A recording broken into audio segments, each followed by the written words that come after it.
నీ యొక్క పరిశుద్ధమైన ఉన్నతమైన నామం బట్టి నీ యొక్క ప్రియకుమారుడు మా రక్షకుడు యేసుక్రీస్తు ద్వారా కృతజ్ఞతలు తెలియజేసుకుంటున్నాము నాయన.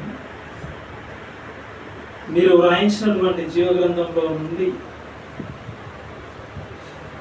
కొన్ని విషయాలను ఆయన మేము ఆలోచిస్తూ ఉంటూ ఉండగా ఈ యొక్క వాక్య సారాంశం ఆయన మేము తెలుసుకొని మీరు మా మీద చూపించేటువంటి ఆ ప్రేమను ఆయన మరొకసారి మేము జ్ఞాపకం చేసుకుని నీ కొరకు ఉన్నతంగా బ్రతికి అవకాశం కల్పించమని నీ యొక్క మాటలు వింటూ ఉన్నటువంటి నాయన మీ పిల్లలందరూ చక్కగా అర్థం చేసుకొని నీ కొరకు ఉన్నతంగా ఫలించే విధంగా సహాయత దయచేయండి. ఈ యొక్క కార్యక్రమం ఆయన అంతం వరకు చక్కటి వాతావరణాన్ని అనుకూలపరిచి ఈ యొక్క నామ మహిమార్థమే జరిగించమని ఈ ప్రార్థన ఈ ప్రియకుమారుడైనటువంటి యేసుక్రీస్తు ద్వారా అడిగి వేడుకొనిస్తున్నాం తండ్రి.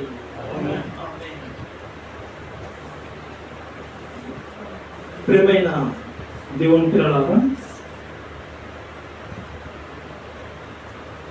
మీకు ముందుగా ప్రకటింపబడిన విధంగా ఈరోజు బైబిల్ గ్రంథంలో నుండి ఒక చక్కటి ఆత్మీయ సందేశం మనం నేర్చుకున్నాం. అదే కౌగలించుటకు సమయం కలదా, ఎవరిని లేదా దేనిని కౌగలించుకోవాలి. ప్రియమైన దేవుని పిల్లలను, మరి పరలోకమందు ఉన్నటువంటి దేవుడు ఆయన మనల్ని ప్రేమించి బైబిల్ గ్రంథం వ్రాయించి మన చేతుల్లో పెట్టాడు. ఇందులో వ్రాయించిన మాటలు మన యొక్క ఆత్మీయ జీవితానికి బలోపేతం చేసేటువంటి మాటలే. ఆయా సందర్భాలలో మన జీవితంలో ఎదురయ్యేటువంటి ప్రతి ప్రశ్నకు సమాధానం దేవుడు ముందుగానే వ్రాయించాడు. ఎన్నో మాటల ద్వారా తన పిల్లలను ఓదార్చాడు, ఆదరించాడు, తన ప్రేమను చూపుతూనే ఉన్నాడు. దేవుడు బైబిల్ గ్రంథంలో వ్రాయించిన ఒక మాట మనం చూసుకున్నాం పిల్లల ఈ సమయంలో. ప్రసంగి గ్రంథం 3వ అధ్యాయం 1వ వచనం చూసుకున్నాం పిల్లల.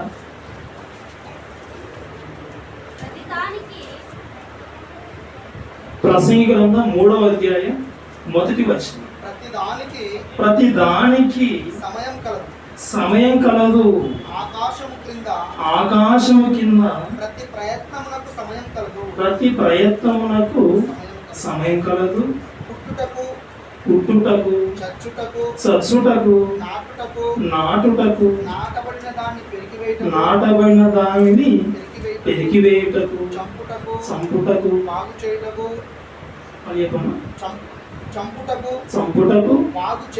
బాగు చేయుటకు, పడగొట్టుటకు, కట్టుటకు, ఏడ్చుటకు, నవ్వుటకు, దుఃఖించుటకు, నాట్యమాడుటకు, రాళ్లను పారవేయుటకు, రాళ్లను కుప్పవేయుటకు, కౌగలించుట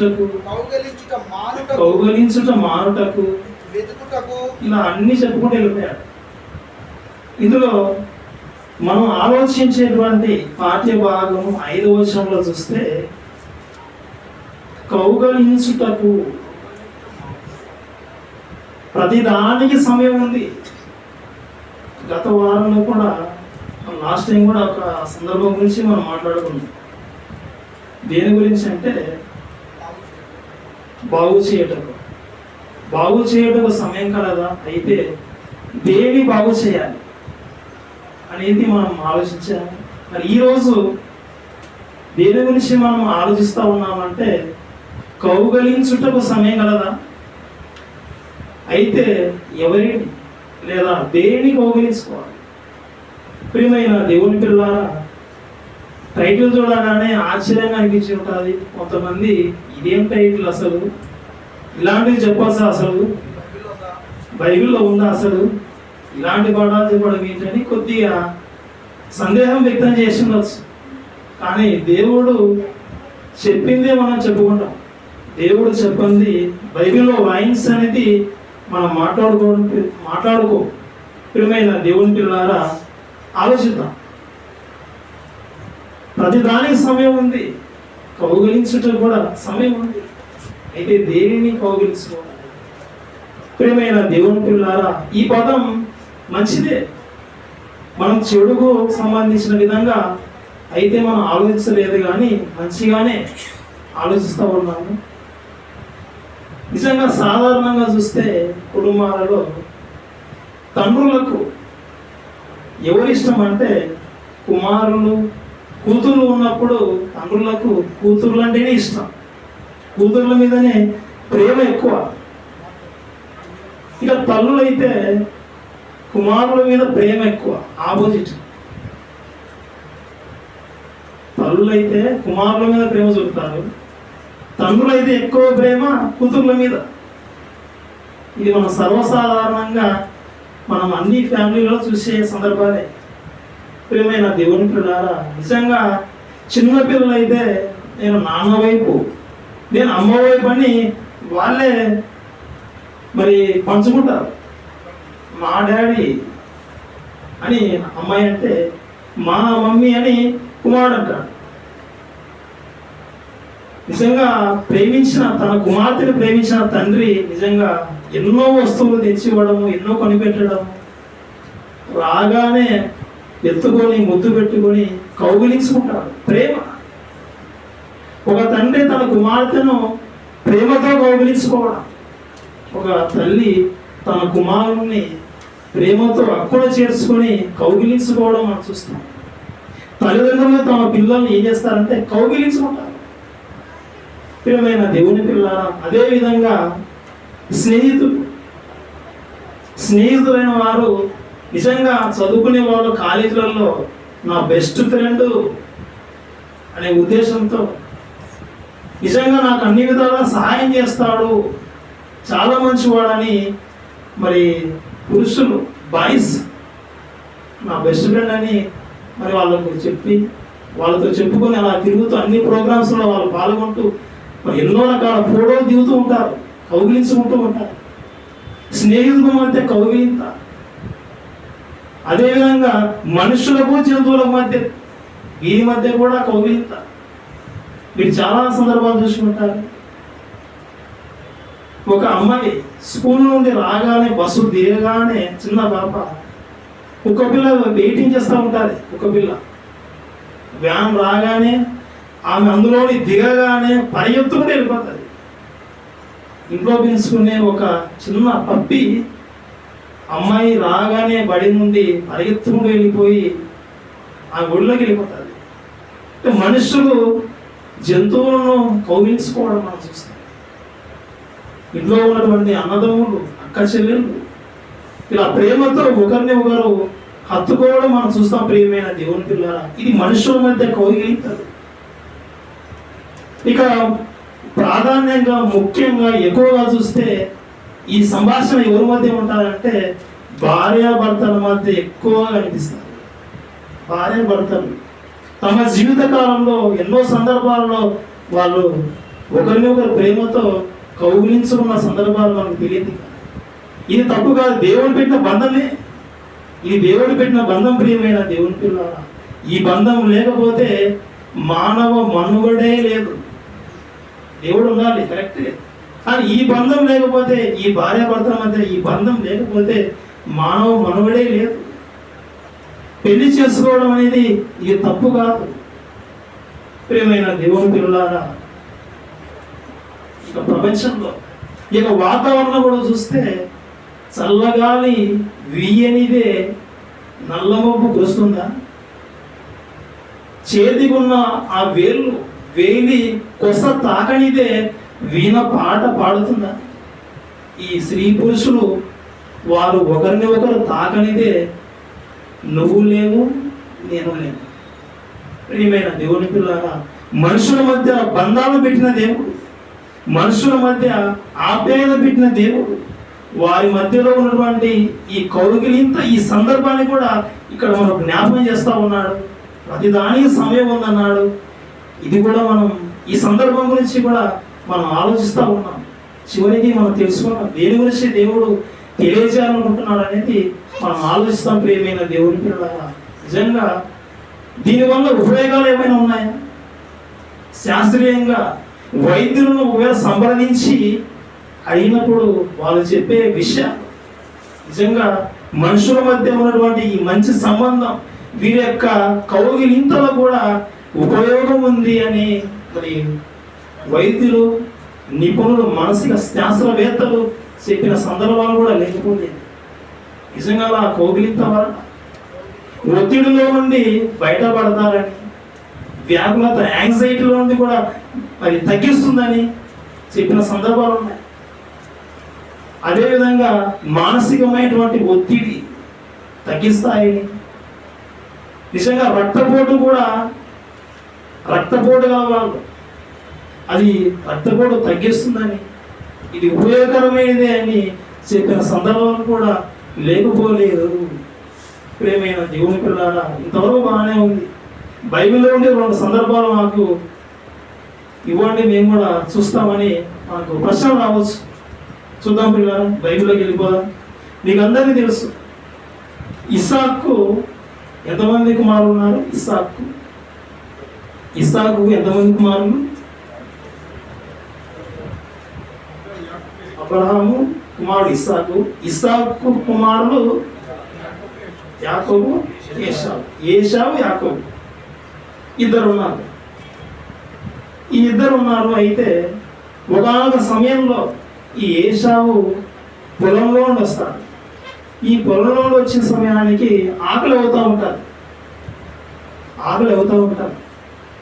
ఈ తర్వాత తమ్ముడు ఉన్నాడు కదా, ఈ తమ్ముడు వంట చేస్తూ ఉన్నాడు ఇంట్లో. ఆకలితో ఉండి ఆహారం కోసం అడిగితే ఆ సమయంలో అతడు యాకోబు చేసిన ప్రయత్నం, ఈ ఆహారం నీకు పెట్టాలంటే నీ జ్యేష్ఠత్వాన్ని నాకు ఇచ్చి, నీ జ్యేష్ఠత్వ హక్కును నాకు ఇచ్చేస్తే ఈ ఆహారాన్ని ఇచ్చేస్తాను. ఇది నాకెందుకు, సరే తీసేస్తాను. ఆ కూర తింటాడు, జ్యేష్ఠత్వాన్ని ధృవీకరిస్తారు. ఇది జరిగిన సందర్భం.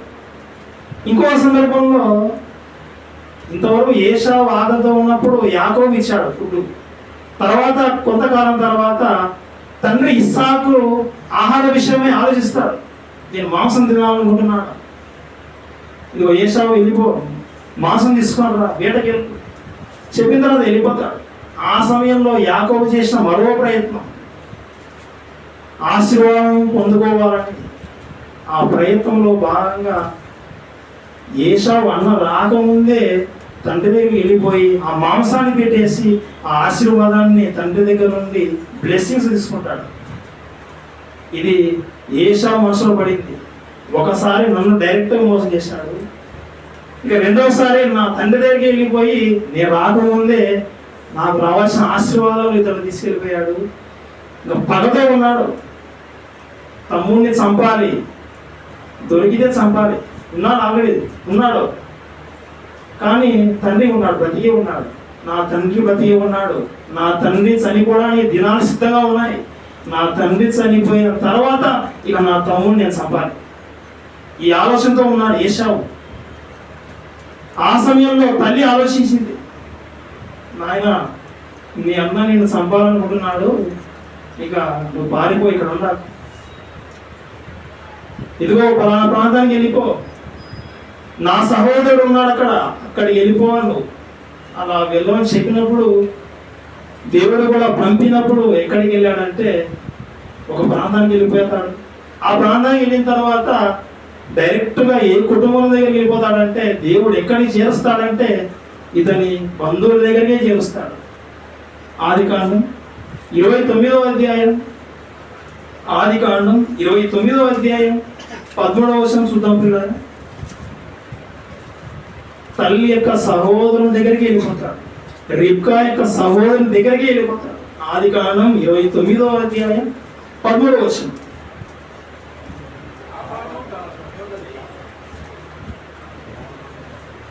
చదవను.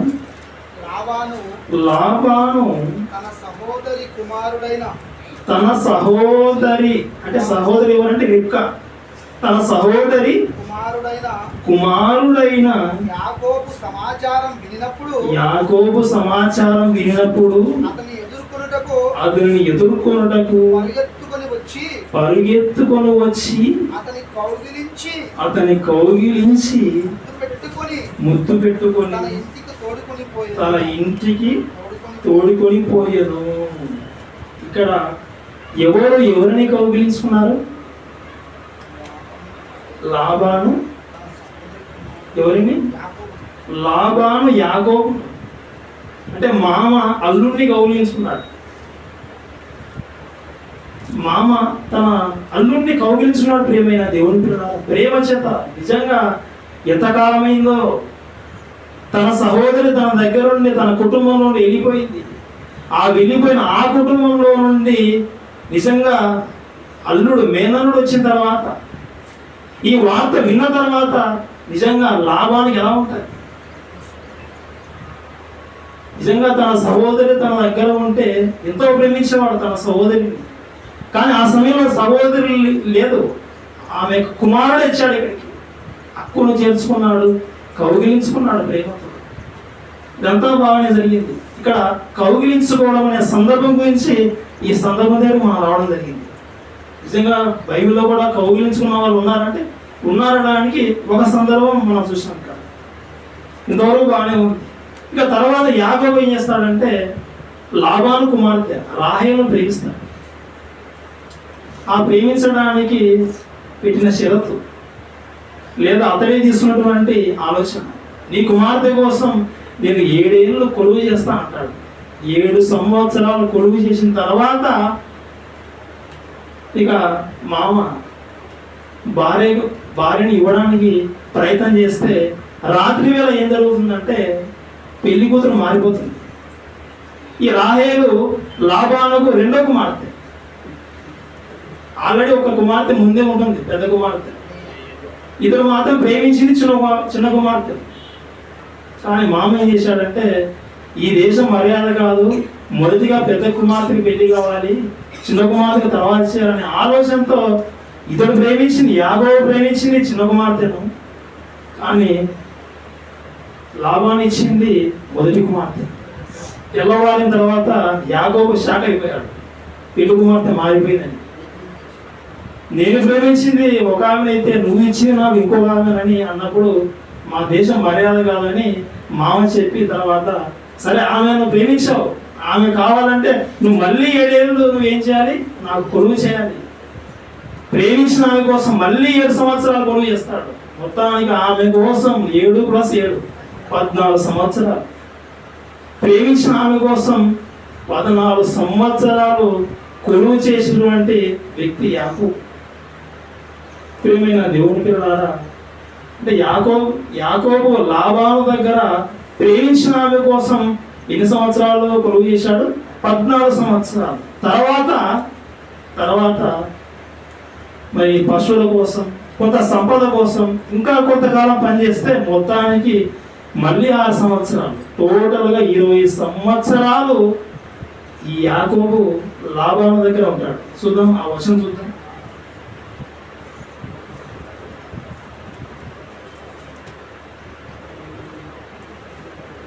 ఆదికాండం 31వ అధ్యాయం 41వ వచనం. ఆదికాండం 31వ అధ్యాయం 41వ వచనం. పిల్లలు గట్టి దూరమా? ఇది వరకు నీ ఇంటిలో ఎన్ని సంవత్సరాలు? 20 ఏళ్ళు ఉంటిని. నీ 2 కుమార్తెల నిమిత్తము 14 ఏళ్ళు నీ మంద నిమిత్తము 6 ఏళ్లను నీకు కొలువు చేసి అయినను నీవు నా జీతము 10 మార్లు మార్చితివి. జీతం మార్చాడు 10 సార్లు. ఇతను పని చేసింది 20 సంవత్సరాలు. ఈ యాకోబు లాబాను దగ్గరకు ప్రారంభంలో వచ్చినప్పుడు దగ్గరికి చేర్చుకున్నాడు, కౌగిలించుకున్నాడు, ముద్దు పెట్టుకున్నాడు. తన దగ్గర పెంచుకున్నాడు. ఈ యాకోబు నిజంగా మావ దగ్గర ప్రేమించిన ఆమె కోసం 14 సంవత్సరాలు, తర్వాత 6 సంవత్సరాలు కొలువు చేసి టోటల్గా 20 సంవత్సరాలు ఈ యాకోబు లాబాను దగ్గర ఉన్నాడు. ఇక తర్వాత దేవుడు, నాన్న ఇక నువ్వు నీ ప్లేస్కి వెళ్ళిపో, నీ స్వదేశానికి వెళ్ళిపో. దేవుడు పిలిపించిన తర్వాత అప్పుడు యాకోబు బయలుదేరుతా ఉన్నాడు. రిటర్న్ ప్రయాణం, ఒకసారి ప్రయాణం చేసి వచ్చాడు, తర్వాత తిరుగు ప్రయాణం కొనసాగిస్తూ ఉన్నాడు. ఈ తిరుగు ప్రయాణం కొనసాగించేటప్పుడు 20 సంవత్సరాలు ఉన్నా కానీ ఏశావుకు పగ చల్లారలేదు. యాకోబుని చంపాలని తిరుగుతూ ఉన్నాడు. ఆలోచించాడు, ఎలా నేను నా దేశానికి వెళ్ళిపోతే ఎలా? దేవుడైతే వెళ్ళమని చెప్తా ఉన్నాడు. వెళితే నన్ను చంపేస్తాడు మా అన్న. వెళ్ళాలని ఉంది దేవుడు చెప్పిన మాట ప్రకారంగా.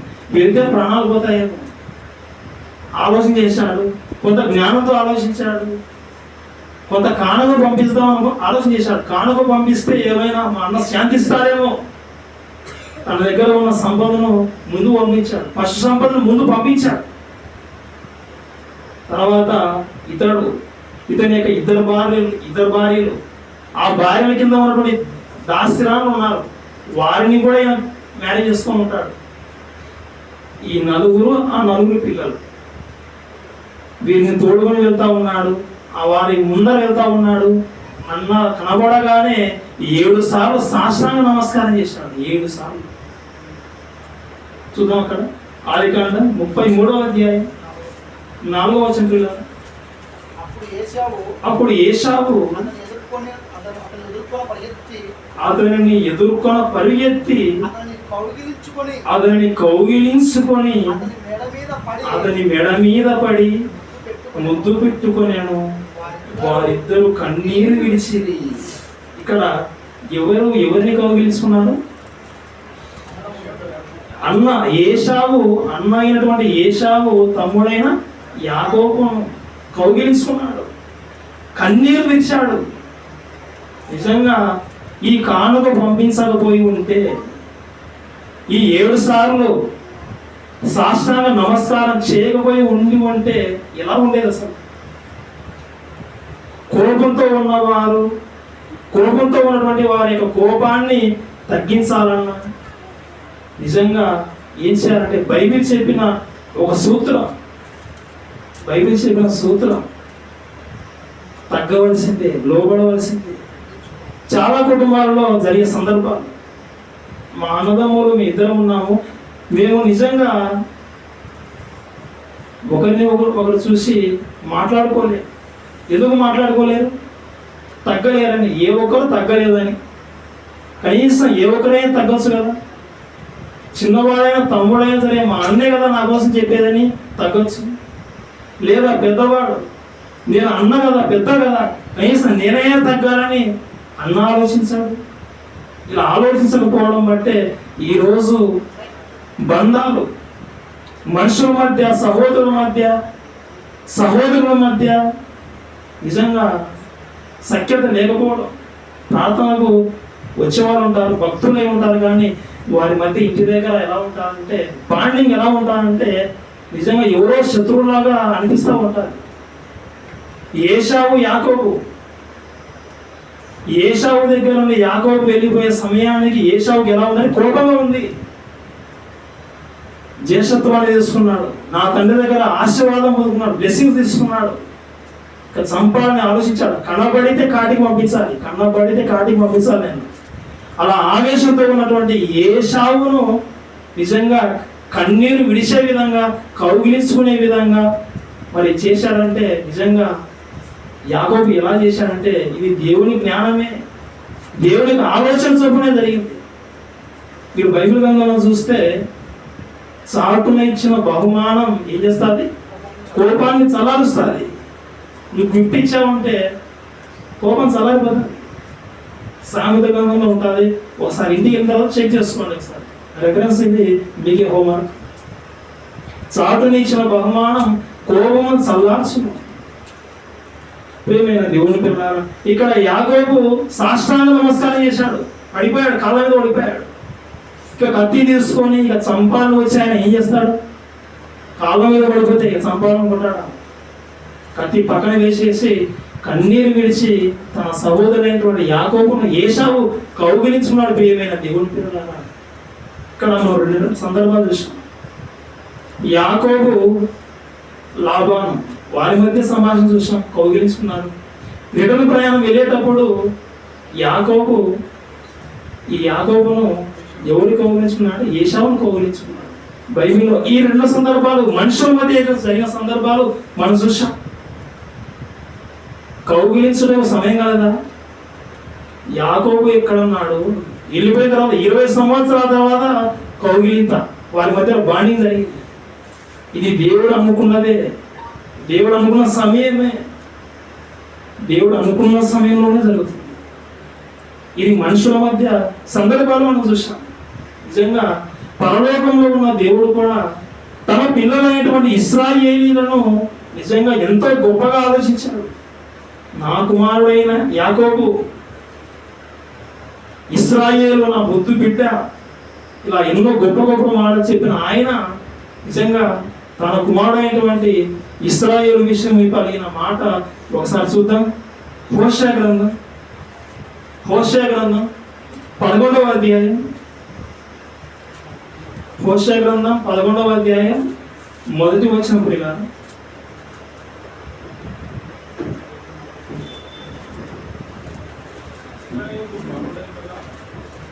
హోషేయ గ్రంథం 11వ అధ్యాయం మొదటి వచనం.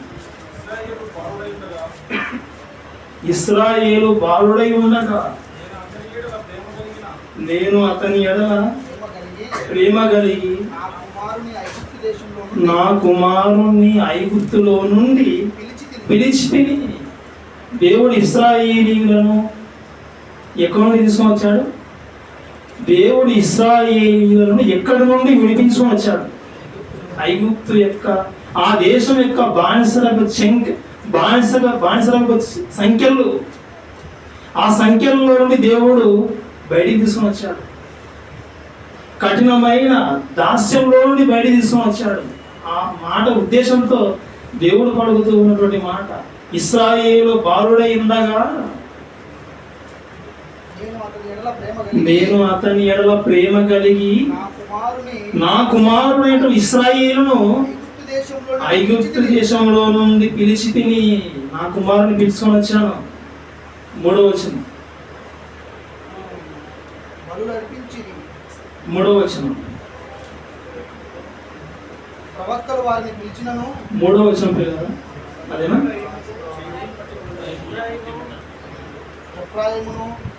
ఎఫ్రాయిమును చెయ్యి పట్టుకొని వానికి నడక నేర్పిన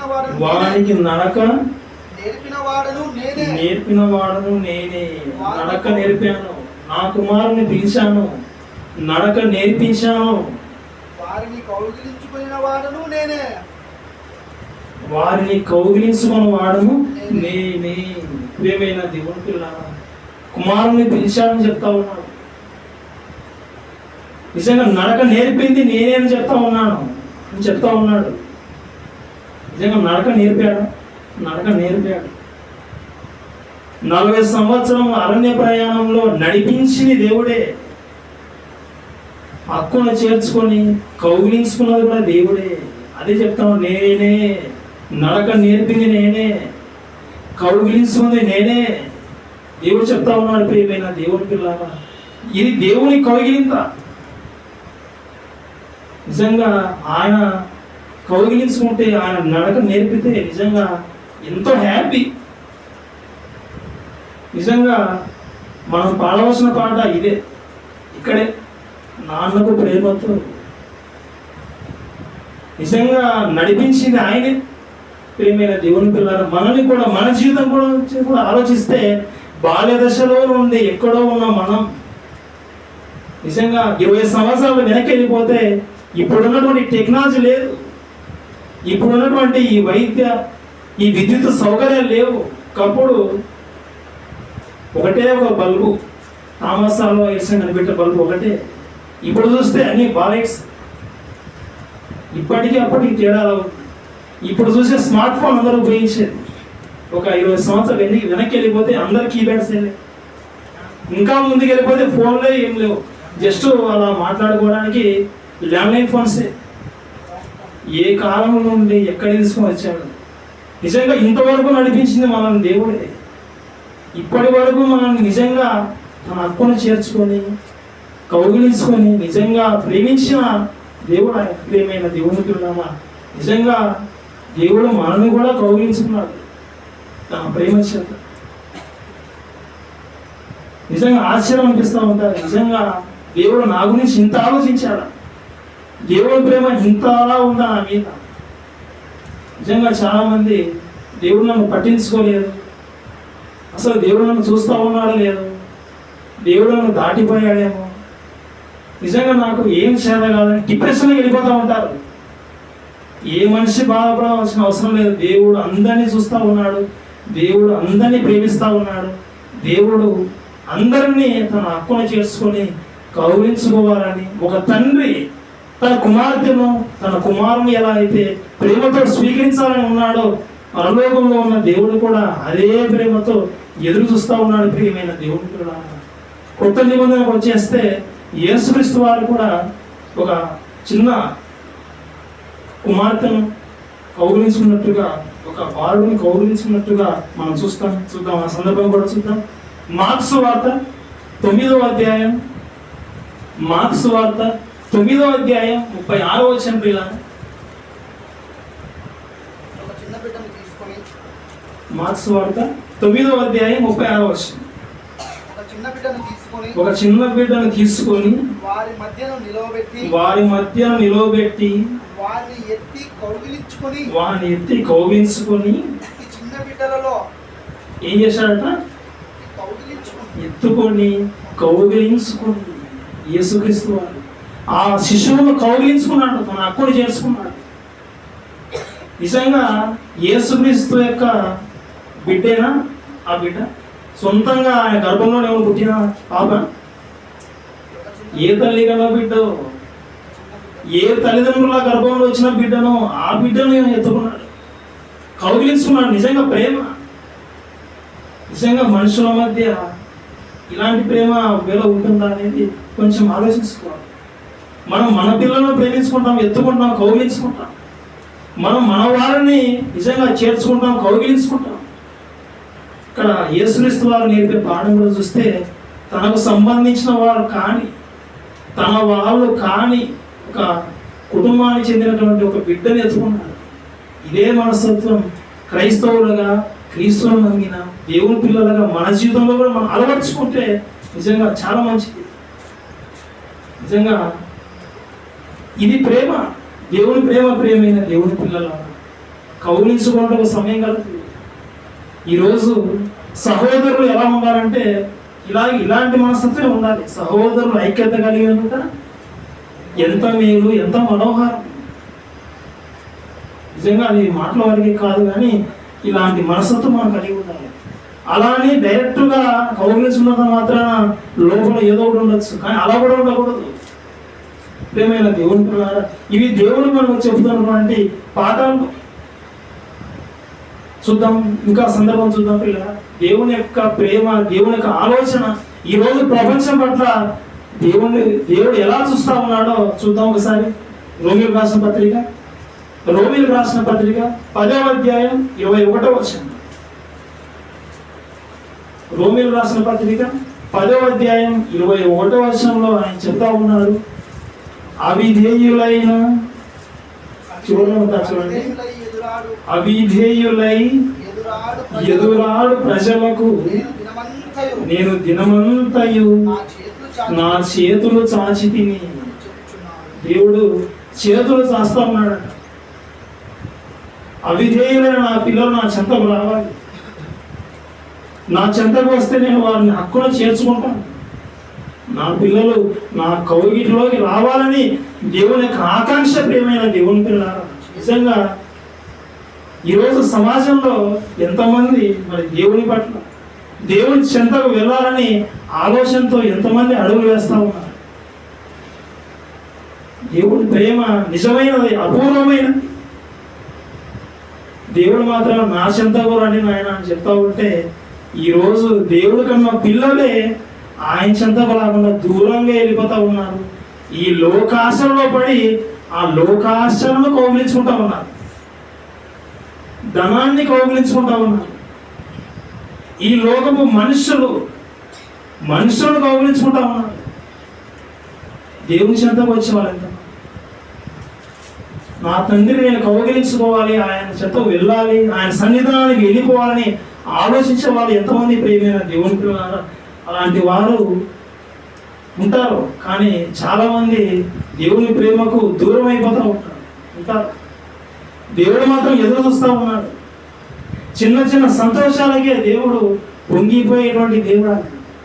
నిజంగా ఈరోజు చూస్తే మనుషుల యొక్క సెల్లుకు ఉన్నటువంటి వాట్సాప్ స్టేటస్లు చూస్తే కూడా ఒక్కొక్కసారి కొద్దిగా బాధగా అనిపిస్తుంది. క్రైస్తవ పిల్లలే, నిజంగా దేవుని మాట వినేవాళ్ళే, ఎన్నో సందర్భాలు వాళ్ళు తెలుసుకున్న వాళ్ళే ఎలా ఉంటారంటే దేవునికి ప్రాధాన్యత ఇవ్వరు, కానీ ఇంట్లో ఉన్నటువంటి బంధువుల మీద ప్రాధాన్యత ఇస్తారు. స్టేటస్ ఎలా ఉంటాయంటే కొన్ని ఆలోచిస్తే, అమ్మే నా ఊపిరి, అమ్మే నా ప్రాణం, అమ్మ కోసం ఏదైనా. దేవుడు ఏం చేయాలి? ప్రేమకు నాన్నతో. దేవుణ్ణి అసలు ఈ సందర్భాలు చూసినప్పుడు మనం చూడకపోయినా దేవునికి అన్నీ తెలుస్తుంది. సెల్లుకున్న వాట్సాప్లో ఉన్న స్టేటస్ ఆ లింకులు చూసినా కానీ దేవుడు ఎలా ఉంటాడంటే, అన్నీ నేను ఇస్తే నువ్వు అమ్మ కోసం అంటావు, అమ్మ కోసం ఏదైనా అంటావు, ఇదేనా నీ ప్రేమని దేవుడు ఎంత బాధపడతాడు. నిజంగా ప్రేమైన దేవుడు పిల్లల చిన్న చిన్న సంతోషాలు కూడా ఈరోజు తెలియకుండానే దేవుడిని దూరం చేస్తూ ఉన్నారు. దేవుడు నొచ్చుకునే విధంగా ఉన్నారు. నిజంగా ఇవి కూడా ఆలోచిస్తాడా? అన్నీ ఆలోచిస్తాడు. మనసులో మనం ఏదనుకున్నా కానీ ప్రతి విషయాన్ని దేవుడు ఆలోచించి ప్రతి దాన్ని బయటకు లాగేవాడు దేవుడే. ప్రపంచంలో ఏ టెక్నాలజీ కూడా పసిగట్టలేదు. ప్రియమైన దేవుడి పిల్లారా, ఆయన గురించి వాయబడిన మాట, ఆయన మనుషుని ఆంతర్యం ఎరిగినవాడు. యేసుక్రీస్తు భూమి మీదకి వచ్చిన ఆయనే పసిగట్టినప్పుడు పరలోకంలో ఉన్న దేవుడు ఆయన పసిగట్టాడు. ఒకనొక సందర్భంలో హాగరు బాధతో ఉన్నప్పుడు హాగరు మనసును గుర్తెరిగిన దేవుడు. ఆ సమయంలో ఆమె ఏమనిందంటే, నన్ను చూసిన దేవుడు ఆయన, చూస్తున్న దేవుడు నువ్వే అనింది ఆమె. ప్రియమైన దేవుని పిల్లారా, ఇది దేవుని ప్రేమ. నా ప్రజల కోసం నేను చేతులు చాచానని దేవుడు ఆహ్వానం పలుకుతా ఉన్నాడు. ఇలా ఆహ్వానం పలికి దేవుని చెంతకు ఎంతమంది రాగలరు? నిజంగా పైగా ఎలా మాట్లాడతారంటే, దేవుడే నన్ను మార్చాలి, దేవుడు నన్ను మార్చుకుంటే వస్తాను దేవుని దగ్గర అంటాడు. దేవుడే మార్చుకోవాలా? అంటే నీకు నువ్వుగా మార్పు చెంది రావా? ప్రియమైన దేవుని పిల్లల, దేవుడు బలవంతంగా మార్చేవాడు కాదు. ఈ క్రైస్తవ బోధ ఇది బలవంత మత మార్పిడి కాదు. స్వేచ్ఛగా దేవుని మనసు గుర్తెరిగి నీకు నువ్వుగా అడుగు వేసి రావాలి. దేవుని చెంత నీకు నువ్వుగా అడుగు వేసి దేవుని కౌగిట్లోకి నువ్వు వెళ్ళాలి. దేవుడు ఆహ్వానం పలుకుతా ఉన్నాడు. దేవుడు అందరినీ ఆహ్వానం పలుకుతా ఉన్నాడు. ప్రియమైన దేవుని పిల్లలు, దేవుడు మార్చుకుంటే వస్తాను, ఆయన చిత్తమైతే వస్తానని ఇలాంటి మాటలు చెప్పుకోవడం అనేది ఇది సమంజసం కాదు. దేవుడు బలవంతంగా మార్చుకొని తన దగ్గరికి తీసుకునేవాడు కాదు. బలవంతంగానే ఆహారం పెడితే ఎవరు తినరు? నాకు ఆకలి లేదంట. బలవంతంగా ఈ చదువు అంటే ఎవరింటారు? అతనికి ఇష్టమైన సబ్జెక్ట్ ఒకటైతే ఇష్టం కానీ చదివిస్తే ఎలా చదువుకుంటారు? మనుషుల ఇష్టాలు, పిల్లల ఇష్టాలను తల్లిదండ్రులు తెలుసుకుంటారు, వారికి ఇష్టమైతే చేయాలనుకుంటారు. దేవుడు కూడా ఆయన నా దగ్గరికి మీరు ప్రేమతో రావాలి. ఎందరో దైవ సేవకులు, ఎందరో బోధకులు నీకు వాక్యం చెబుతా ఉన్నారు. ఏ మాట నీ మనసులో తాగితే నువ్వు నా చెంతకు వస్తే నేను చేర్చుకోవడానికి రెడీగా ఉన్నానని దేవుడు ఆహ్వానం పలుకుతా ఉన్నాడు. ప్రియమైన దేవుని పిల్లలు, దేవుడు బలవంతంతో పిలుచుకునేవాడు కాదు. బలవంతంతో ఏమి చేయలేము. ఈ మందుబాబులు చెప్పే మాట ఇదే, దేవుడే మార్చుకోవాలి, తాగుడు తీసేయాలంటాడు. నిజంగా అది ఆలోచిస్తే తీసేసుకోవచ్చు. బలవంతంగా పెళ్లి జరగలేదు కదా. నీ భార్య ఏమైనా ప్రేమించి నిన్ను బలవంతంగా పెళ్లి చేసుకుందా? నువ్వు ఇష్టపడి చేసుకున్నావు, నువ్వు కూడా ఇష్టంగానే దేవుని దగ్గర రావాలి. ప్రియమైన దేవుని పిల్ల, మనుషులు చెప్పే మాటలు ఎలా ఉంటాయంటే నిజంగా దేవుని దగ్గరికి రావడానికి ఆ కారణాలు చాలా నవ్వుకునే విధంగా ఉంటాయి. దేవుడు తన ప్రేమను వెల్లడిస్తూ ఉన్నాడు. అన్న నా చెంతకు రండి ఆహ్వానం పలుకుతూ ఉన్నాడు. కౌగిలించుటకు ఒక సమయం కలదా? సమయం ఉంది. ఆ సమయం ఏదో కాదు, ఈ సమయమే. ఈ భూమి మీద మనం ప్రాణంతో ఉన్నటువంటి ఈ కాలమే. చాలా మంది వెళ్ళిపోయారు, గతించిపోయారు, పాతాళంలో ఉన్నారు, బాధపడతా ఉన్నారు. నేను దేవుడి దగ్గర వస్తాను, నేను దేవుని చెంతకి వస్తాను, ఆయన కౌగిల్లోకి వస్తాను, ఆయన పాదాల దగ్గర పడిపోతానని అక్కడికి వెళ్ళిపోయి బాధపడినంత మాత్రాన్ని ఉపయోగం లేదు. భూమి మీద ప్రాణం ఉండగానే, ఊపిరి ఉండగానే ఇదే రక్షణ దినం, ఇదే అనుకూలమైన సమయం. ఇప్పుడే నీవు నీ తండ్రి అయిన దేవుణ్ణి కౌగిలించుకునే సమయం, ఆయన ప్రేమ పొందే సమయం. నిజంగా ఆయన కౌగిల్లోకి వెళ్ళిపోతే, ఆయన ప్రేమ పొందుకుంటే ఆయన హెచ్చిస్తాడు. అయితే మేము ఆయన యొక్క ప్రేమను పొందడం ఎలా, మరి ఆయన కౌగిల్లోకి వెళ్ళడం ఎలా, ఏదైనా సూత్రం ఉందా అని ఒకవేళ అడిగితే దేవుడు చెబుతున్నటువంటి మాట సూత్రం సామెతల గ్రంథం 4వ అధ్యాయం. ఇప్పుడు మనం చేయవలసిన సామెతల గ్రంథం 4వ అధ్యాయం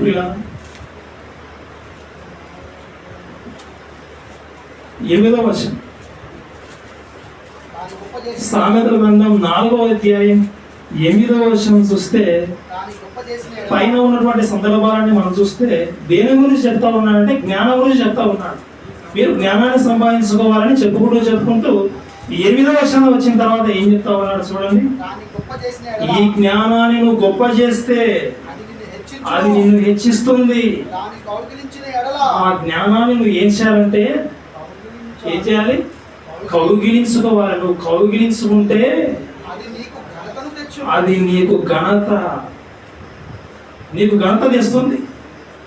దేవుడు వ్రాయించిన మాటలు, దేవుడు ప్రేమతో వ్రాయించిన ఈ మాటలను నువ్వు కౌగిలించుకుంటే నీకు ఘనత, నీకు మెప్పు ఉంది.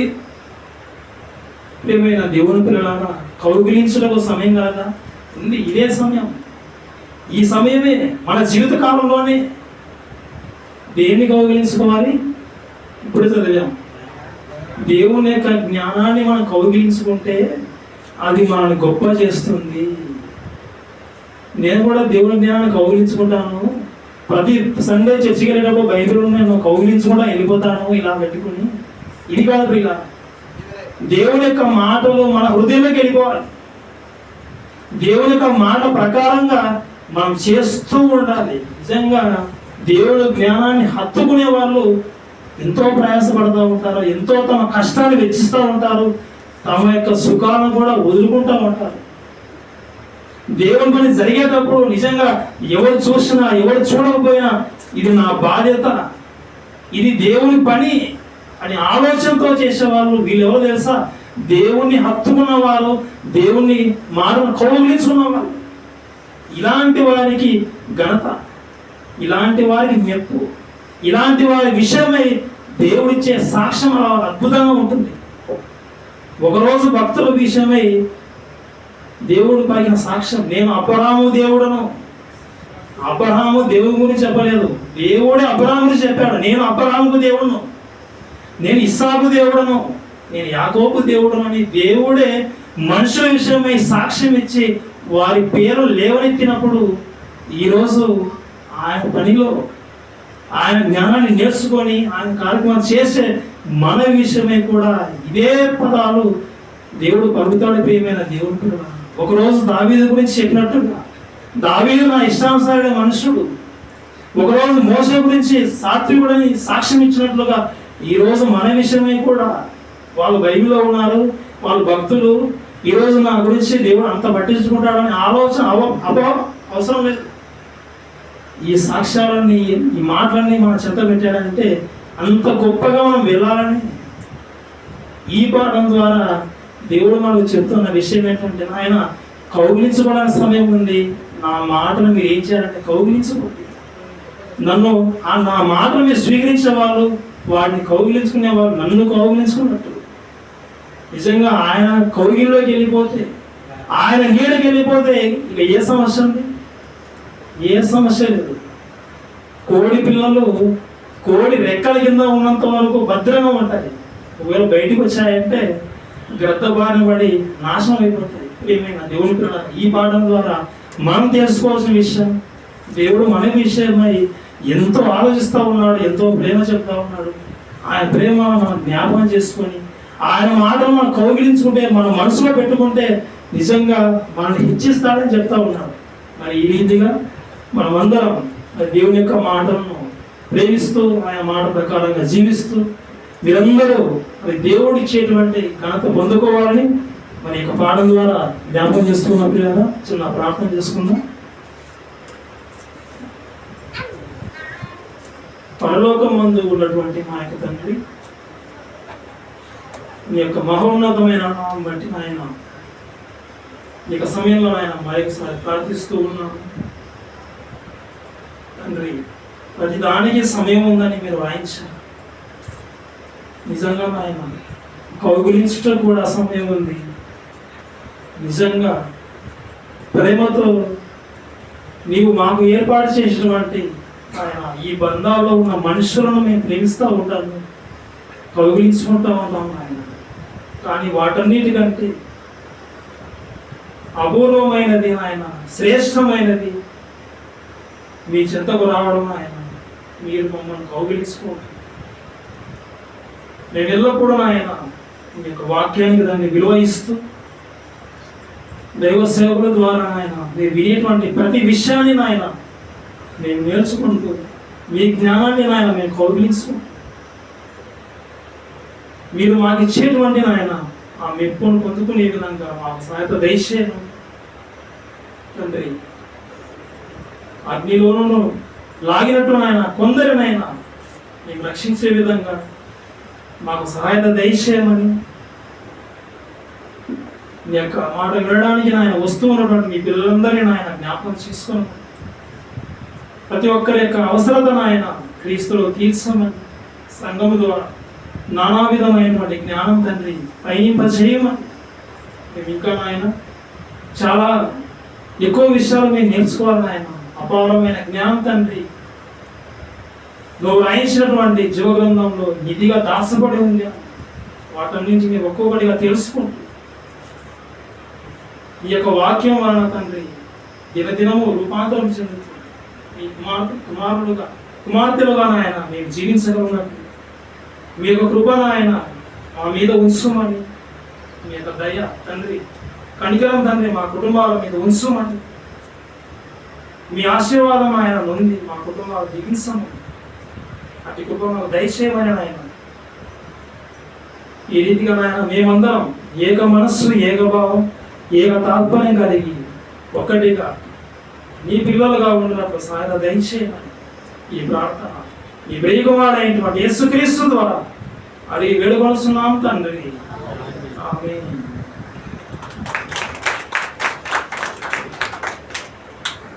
కౌగిలించుకొనుటకు